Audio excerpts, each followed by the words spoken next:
Salut à tous et bienvenue sur Clean Rider. On est aujourd'hui en partenariat avec One Mile et Laurent Wittcock qui va nous expliquer l'origine de cette entreprise qui fabrique des trottinettes électriques, des vélos électriques pliants et même des speed bikes au look bien singulier. Bonjour Laurent. Bonjour. Alors, je voulais savoir, One Mile en fait, ça existe depuis quand ? Alors One Mile, on a créé en 2015, mais on était avant tout une boîte de design. Ok. Et puis à force de designer pour les autres, un jour on a décidé de le faire pour nous-mêmes. On a sorti un premier petit véhicule, c'était un mini scooter qui rentrait pliant, qui rentrait dans le coffre d'une Smart. Ok. Et on a commencé à gagner pas mal de concours de design. On s'est dit qu'on allait le mettre à la production. C'était en 2017. Et à partir de là, l'aventure a commencé vraiment sur le marché. Et depuis, la société n'a cessé de grandir. On a un vélo pliant déjà dans le catalogue de One Mile. Alors, c'est un vélo pliant comme on en voit partout ou est-ce qu'il a quelques spécificités qu'on pourrait expliquer un petit peu ici ? Alors, c'est vrai que la base de l'idée de One Mile, de rentrer sur un nouveau marché, c'est toujours d'avoir une véritable valeur ajoutée. C'est pas juste pour être un produit de plus sur le marché. Donc, il s'appelle Nomad, il est ici, vélo électrique pliant. On a toujours à cœur de vouloir amener de l'innovation parce qu'on est, en plus d'être maintenant une boîte de design, on est un concepteur totalement intégré et aussi le fabricant de nos véhicules. Donc sur Nomad, on a par exemple designé un cadre tout particulier. Pourquoi ? Parce qu'on a travaillé le magnésium. Okay. On n'a plus de soudure, plus rien, on est tout en magnésium. Okay, donc c'est pas de l'alu ou de l'acier comme on trouve sur la majorité des véhicules. Exactement. Alors c'est infiniment plus compliqué, c'est plus coûteux, c'est plus long à concevoir. Par contre, ça nous permet d'être beaucoup plus libre dans les formes. Ça nous a permis d'intégrer une suspension à l'arrière. Ça, c'est assez particulier, c'est vrai qu'on trouve pas ça souvent sur Exactement. Des vélos pliants. Et on se disait en fait finalement le parent pauvre un peu du rider en vélo électrique pliant, c'est d'avoir un bon outil mais pas forcément confortable. Ah, ça c'est clair. Alors qu'il s'appelle Nomad, c'est pas par hasard, c'est parce qu'il y a de plus en plus de nomadistes et on a besoin de rider pas simplement dans la ville mais aussi parfois dans les chemins et on a le droit de protéger aussi un peu son dos quand on ride. Ouais. Et c'est tout l'intérêt. C'est pas que pour le multimodal, c'est vraiment un vrai vélo finalement, même s'il est pliant, on va pouvoir sortir avec lui et faire des petites balades. Oui, surtout que la géométrie a été particulièrement travaillé pour être le plus proche vraiment en position d'un vrai vélo électrique et pas avoir l'impression d'être sur un petit engin tout rétréci qui nous emmènerait pas bien loin finalement en termes de confort. En fait, c'est plutôt des vélos un peu plus particuliers encore, un peu ce qu'on appelle chez vous les scramblers. Quand on les regarde, on se dit ça c'est pas un vélo, c'est pas une moto, c'est pas une mobilette. C'est quoi le concept en fait ? Alors on pourrait dire que c'est une passerelle de tout ça. Alors speed bike, c'est le terme commercial qu'on emploie généralement. C'est avant tout, ça rentre dans la catégorie des cyclomoteurs, motorcycle. Ok, donc c'est les véhicules qui montent à 45 km/h, qui devaient être immatriculés, avec port du casque, et les gants et l'assurance qui vont avec. Exactement, de la même manière, on est à 45 km/h, on n'est plus dans les contraintes entre guillemets du vélo à assistance électrique. Donc on a un accélérateur, on a vraiment un engin qui permet d'aller bien au-delà des usages habituels qu'on fait avec un vélo. Et tout ça dans le cadre légal parce que ces vélos, ils sont homologués. Ils sont totalement homologués, on a un magnifique certificat TÜV. On fait exactement la même démarche que si on achetait un scooter électrique, une moto électrique, exactement la même catégorie. Je vois, il y en a deux. C'est les deux seuls au catalogue, il y en avait déjà avant ou est-ce qu'ils sont nouveaux ? Désormais, on les appelle Scrambler Pro. Okay. On a rajouté la partie Pro pour justement distinguer la première version qu'on avait sortie il y a quasiment 3 ans, qui a déjà une forte communauté d'utilisateurs. On a gardé le principe du S qui est pour le côté un petit peu sport, qui ravive dans la mémoire de certains des designs d'autrefois pour lesquels on est tous un peu nostalgiques. Même chose pour celui-ci, mais dans un design un peu différent avec des suspensions à l'arrière et plus facile aussi d'accès avec le cadre ouvert, des dames. Mais Pro parce qu'on a effectivement fait des évolutions, parce qu'on a beaucoup écouté notre communauté qui est très active, notamment sur les réseaux sociaux. Et donc on a voulu forcément mettre un petit quelque chose de plus encore pour qu'il soit encore plus sexy. En fait, on pourrait faire un peu l'analogie avec Harley Davidson, c'est-à-dire qu'en fait, quand on rentre un peu dans l'esprit One Mile, c'est une communauté, c'est des gens qui partagent ensemble leurs ressentis, leurs idées, leurs envies d'amélioration et vous êtes à l'écoute de cette communauté pour driver en fait des familles qui pourraient rouler ensemble là-dessus quoi. Oui et effectivement ce qui est assez marrant c'est qu'on s'est même fait prendre au jeu nous-mêmes parce qu'au départ l'idée de concevoir ces véhicules c'était nous-mêmes en interne une nostalgie. Moi j'ai eu la 103 SP ou la MBK 51, j'ai adoré les chapis, j'ai adoré les formes des vieilles motos de l'époque quand j'étais plus jeune et au début on a designé quelque chose, à force d'avancer on s'est dit bon, dis donc, c'est quand même sympa ça. Et puis on l'a présenté au marché. Et au début, les gens ont commencé à l'acheter sans savoir ce qu'ils allaient en faire. Ils disaient juste, je le veux. Wow, j'adore le design. Et puis quelques mois après, on s'est rendu compte que ça devenait leur usage, quelque part, leur outil principal pour l'usage du quotidien. Et donc cette communauté s'est renforcée parce qu'ils ont commencé à partager, bah tiens regarde, moi j'ai fait ça, tiens j'ai rajouté ci, j'ai changé j'ai rajouté des sacoches par-ci par-là. Ouais.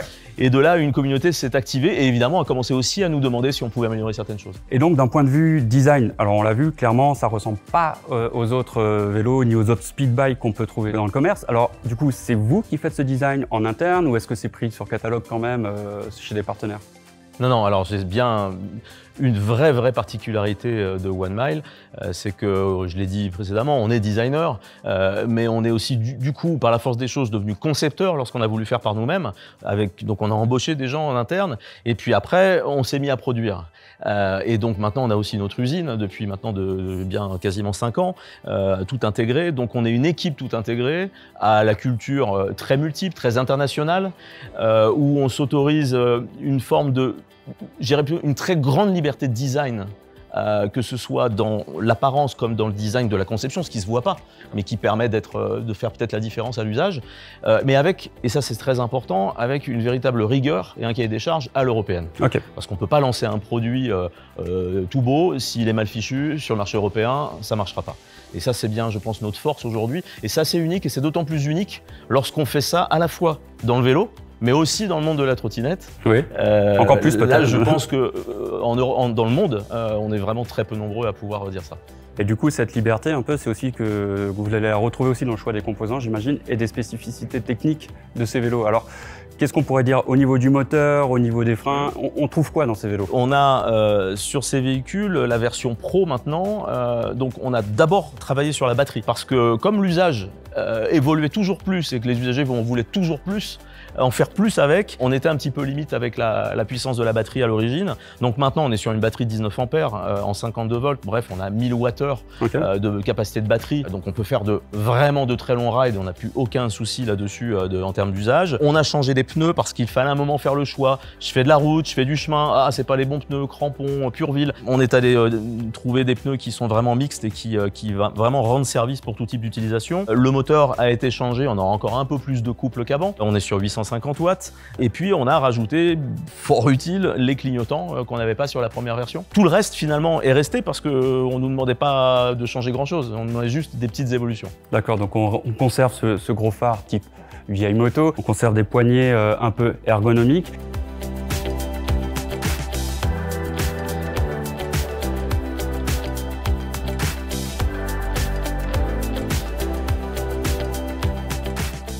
Je vois les pédales, donc on peut avancer en pédalant, oui. On peut avancer aussi autrement. Oui, alors c'est un cyclomoteur, donc avant tout il y a une gâchette d'accélération, donc on n'a pas besoin de pédaler pour démarrer, pour rider, mais on a voulu, un peu comme finalement la vieille 103, les premières mobylettes, on avait un accélérateur mais on avait aussi les pédales et finalement ça permet de faire quelque chose quand même avec ses jambes et non seulement ça c'est marrant mais c'est surtout utile aussi, mine de rien, parce qu'on n'est pas obligé d'être constamment à appuyer sur la gâchette. On a aussi un peu l'esprit du vélo électrique avec les pédales. Voilà, on a le choix, on peut aussi utiliser les deux en même temps, c'est un choix et je pense que tous ceux qui sont déjà propriétaires de Scrambler ont déjà leur manière de l'utiliser bien propre à eux. Si on veut l'acheter aujourd'hui, comment ça se passe? Combien ça coûte? Où on peut les trouver? Alors justement, c'est une vraie nouveauté chez nous. On a décidé cette année de enfin pouvoir être en direct avec nos clients, au plus près. Jusqu'à maintenant, ça se faisait pas comme ça. Donc on a lancé un site internet, onemilebike.com, qui permet aux magasins, qui permet aux utilisateurs finaux d'acheter directement leur véhicule auprès de nous, de nous avoir près d'eux aussi en termes d'après-vente. On a un stock local sur différentes zones en Europe qui nous permet de gérer la logistique au mieux. Et ça, c'est une vraie nouveauté. C'est une organisation qui nous a demandé énormément de mois de préparation. Et là, donc, on est prêt. Et donc, désormais, Scrambler peut être acheté directement auprès de One Mile. Et à partir de combien? Alors, on est à 2799 €, okay.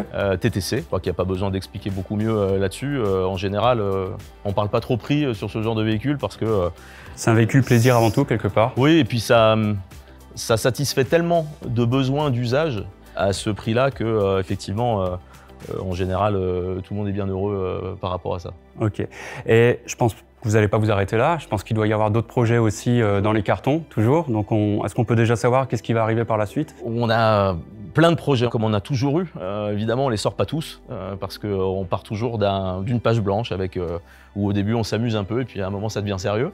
Et puis là, ce qui arrive très proche, c'est l'arrivée d'une trottinette électrique vraiment particulière qui va révolutionner le genre. J'ai vraiment pas peur des mots. D'accord. Donc c'est la grosse trottinette, vraiment, mais pareil, on part de toute l'expérience qu'on avait avant, notamment, j'ai parlé d'un cadre en magnésium là-dessus, on sera la première trottinette avec un pur cadre en magnésium qui va répondre à un cahier des charges absolument extrêmement rigoureux comme jamais aucune autre marque l'a fait jusqu'à maintenant.